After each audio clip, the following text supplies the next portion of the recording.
इस बार का लोकसभा चुनाव 7 चरणों में संपन्न हो रहा है और चुनाव का नतीजा 4 जून को घोषित होना है।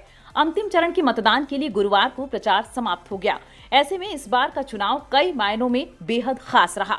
तपती झुलसती गर्मी के बीच भी जिस तरह से राजनीतिक दलों ने इस चुनाव में अपनी पार्टी की जीत के लिए पूरी ताकत झोंकी और जिस तरह का जन समर्थन रोड शो और रैलियों में पक्ष और विपक्ष दोनों को मिला, वह अप्रत्याशित रहा। इस चुनाव में तेज तपती धूप और आग बरसाती सूर्य की किरणों के प्रकोप के बीच भी मतदाताओं ने जिस तरह से लोकतंत्र के इस महापर्व में 6 चरणों के मतदान में अपनी हिस्सेदारी निभाई, वह सच में अकल्पनीय रहा। 2024 के चुनाव में अब की बार 400 पार और फिर एक बार मोदी सरकार के नारों ने मतदाताओं का ध्यान अपनी तरफ खूब आकर्षित किया।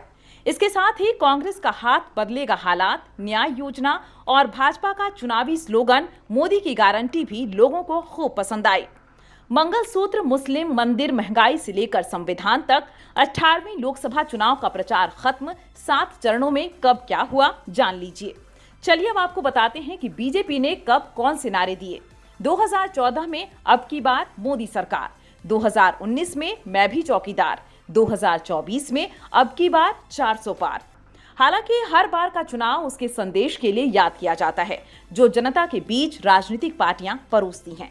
चाहे 1977 आपातकाल के समय का चुनाव हो, 1984 में इंदिरा गांधी की हत्या के बाद सहानुभूति लहर भरा चुनाव हो, 2004 में भाजपा के द्वारा शाइनिंग इंडिया स्लोगन के साथ लड़ा गया चुनाव हो, वैसे ही पीएम मोदी के 3 चुनावों का स्लोगन भी लोगों को याद रहेगा।